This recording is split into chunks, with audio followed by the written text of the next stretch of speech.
sensory seeking versus sensory sensitive. Which one are your kids? Coming up.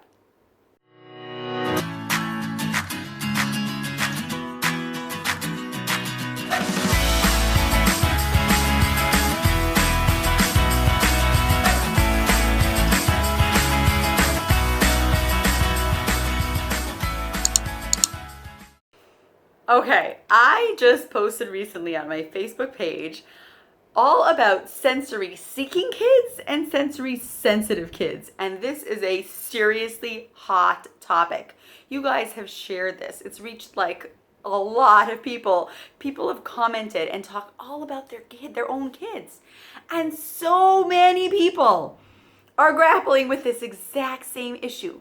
People have got some kids who are sensitive and some kids who are seeking, and some are the same kids who are both sensory seeking and sensitive in different areas. And I have to tell you that I've gone through the exact same thing myself. I have had numerous kids with sensory issues, and it can not only be frustrating, it can be literally insane because, you've got one kid who's constantly seeking to make sounds and make noises and bangs things over and over and over and makes noises. And the next kid who's like covering their ears and they can't handle it. You have one kid who loves to like pressure on their body. They want someone to always be hugging them and giving them bear hugs and rolling on top of them. So they're pulling their brother or sister on top of them and rolling on the floor with them. And the other kid is sensitive to touch. Don't touch me, don't touch me. And they go crazy together. You have one kid who is feely touchy, always needing to feel everything and always gets his hands in everything and makes messes. And the other kid literally can't stand touching all these gooey, touchy things. There are so many sensory things that we go through with our children. It's literally insane driving. So if you are going through this, I am relating to you, and I'm telling you that these struggles are not only normal for you and me, but there are a lot of other parents out there, because people have reacted to this post like in an incredible way, like hundreds of thousands of people, like really there are so many parents going through these things. Now, what am I going to say about it? What are we going to help you about this? That's the point here. Okay, first of all, I want to tell you that sensory issues, it's really important to work on them, because the more that you work on them, the better they get.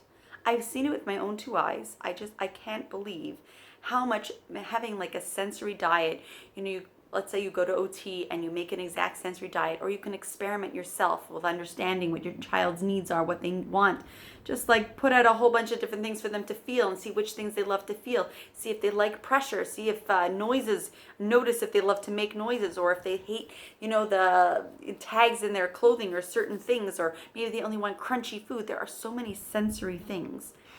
So when you make a sensory diet, if you're going to OT or you're experimenting on yourself, what you need to do is make the sensory diet. A sensory diet is basically your child has certain sensory needs, and you make a diet just like a child would have food and for breakfast, lunch, dinner, and some snacks. You make a sensory diet where they're receiving sensory input to their senses for breakfast, lunch, and dinner. In the morning, in the afternoon, in the evening, a little bit of snacks in between. And that way, their brain is starting to process, okay? This is a sensory processing disorder. So the more they come into contact with the sensory processing, the more their brain is going to learn to process it. Okay, so I had one child who literally could not stop like with the bouncing and balancing thing. He would walk around hopping on one foot all the time. He would always want to bounce on everything. We ended up getting a trampoline, and this kid was literally like lived on it. But it wasn't just that. This kid loved to like smash into like a pillow pit. He loved to swing on swings, not just back and forth, but our OT had told us to like make a tire swing and make him like twist him up, like twist, twist, like where the tire is like this way and they're sitting on top, and you twist it and twist it and twist it. We would let him go. He would go spinning around like crazy, and he loved it. Now, okay, if you would do this to anyone else, any of my other kids or other kids in the neighborhood, they would all like, get off and like fall on the floor or like throw up. They would scream, "Stop!" This kid of mine loved it. I mean, he needed it. His sense, like his processing, needed to experience it, and he did it over and over. We did this for years. For years, we did this, and after a few years, we really saw the difference. Because I literally remember the day that I put him up on the tire swing. We hadn't gone on in like maybe a week or two. I put him on the tire swing, and I twisted him up and twisted him up and twisted him up. And when I let go, he goes, wait, stop, I don't want it so, not so much, okay? So I was like, really? So then I twisted up a little bit, and he's like, that's better, like a normal kid. I was like, well, I don't believe this. These things, they work, okay? If your kids are seeking sensory for, touching things, and even if they're sensitive, find things they do like to touch and let them touch them, okay? Putting their hands in cold and in hot, putting their hands in mushy things, or like corn and beans and things like that in the sandbox, letting them experience all over them the sensory things. Coming up with different types of foams to put in the bathroom, just feeling the sensory things. The other one is bouncing, jumping, smashing into a pillow pit. You can take like all the cushions from your old couch and you put them like in a certain spot in your living room, and the kid like goes smashing into them. Or you take like a whole bunch of pillows and put them on your bed, and the kid just like rams into them. He's jumping on a trampoline.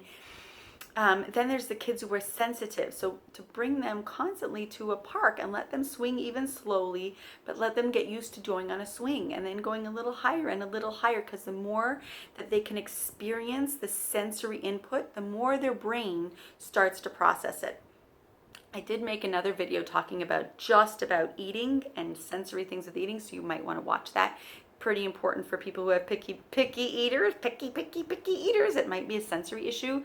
But my advice to you is really to concentrate on making yourself a sensory diet and sticking to do it. And make sure that you make it into something that's fun for your child and fun for you, that you're going to want to do every day.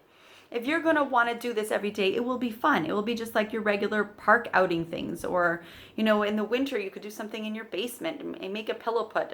Get one of those swings you can attach, to the ceiling. But when you do these sensory things over and over and over again, it's incredible, literally incredible, that it really does help. And you see the difference.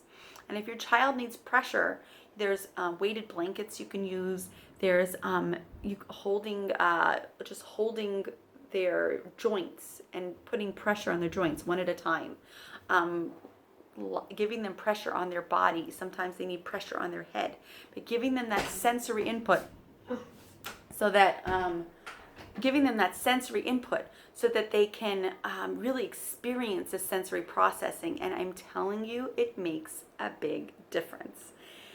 If this has been helpful for you, please let me know what's going on. Really, I want to hear what's going on in your house with your kids. I have heard people tell me all kinds of crazy things like I mentioned before. I want to hear what is going on in your house with your kids. Which kids are sensory seeking? Which ones are sensory sensitive? Which ones have the exact same thing? And I'm going to be giving you some more resources to really help you with this, because this is a big one for everyone.